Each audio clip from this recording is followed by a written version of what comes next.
এই ষাঁড় সাধারণ নয়। এর চোখে আমি যুদ্ধের শক্তি দেখি না, দেখি কোনো দেবতার নীরব ক্রোধ। হে ভীম, তোমার শক্তি আছে, কিন্তু জ্ঞানই সত্যিকারের আধার। হিমালয়ে দুর্গম পাহাড়ে লুকিয়ে আছে 5টা প্রাচীন শিব মন্দির, যাদেরকে একসঙ্গে পঞ্চকেদার বলা হয়। অবিশ্বাস্য হলেও সত্যি, এই মন্দিরগুলো আসলে একটি ষাঁড়ের শরীরের 5টি অংশ। কে সেই ষাঁড়, আর কেনই বা তার শরীর এভাবে বিভক্ত হলো?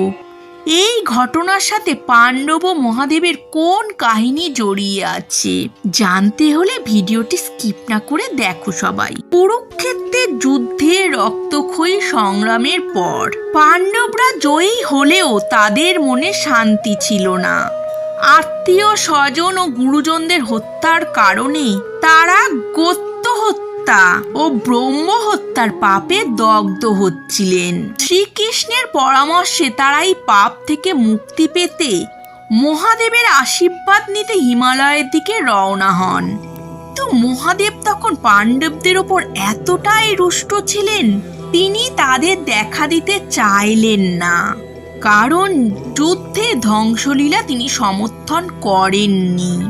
পাণ্ডবরা যখন তাকে খুঁজতে খুঁজতে গুপ্তকাশীতে পৌঁছান, তখন মহাদেব তাদের হাত থেকে বাঁচতে একটি ষাঁড়ের অর্থাৎ নন্দীর রূপ ধারণ করে পশুপালের মধ্যে মিশে যান। তবে পাণ্ডবদের মধ্যে ভীম বুঝতে পারেন যে পশুপালের মধ্যে একটি ষাঁড় সাধারণ নয়। তিনি 2 পাহাড়ের ওপর পা রেখে দাঁড়ান এবং বাকি পশুদের নিজের পায়ের তলায় দিয়ে পার হতে বলেন। কিন্তু মায়াবী ষাঁড়টি অর্থাৎ মহাদেব ভীমের পায়ের নিচ দিয়ে যেতে রাজি হলেন না। ভীম তাকে ধরতে গেলে মহাদেব মাটির নিচে অদৃশ্য হতে শুরু করেন। ভীম তখনই দ্রুত ষাঁড়টির পিঠের কুঁজ জাপটে ধরেন। পাণ্ডবদের এই ভক্তি আর দৃঢ়তা দেখে মহাদেব প্রসন্ন হন এবং তাদের পাপ মুক্ত করেন। সেই ষাঁড়ের রূপটি যে যে অংশে বিভক্ত হয়ে মাটিতে প্রকট হয়েছিল, সেখানেই তৈরি হয় বিখ্যাত পঞ্চকেদার মন্দির। মহাদেবের পিঠের কুঁজ যেখানে পড়েছিল, সেখানে প্রতিষ্ঠিত হয় কেদারনাথ মন্দির। এখানে একটি শিলাখণ্ডকে মহাদেবের পীঠ হিসেবে পুজো করা হয়। কেদারনাথ থেকে বেশ কিছুটা দূরে মধ্য মহেশ্বর মন্দিরে মহাদেবের নাভি পূজিত হয়। উচ্চতার দিক থেকে তুঙ্গনাথ পৃথিবীর সব থেকে উঁচু শিব মন্দির। এখানে মহাদেবের বাহু প্রকট হয়েছিল।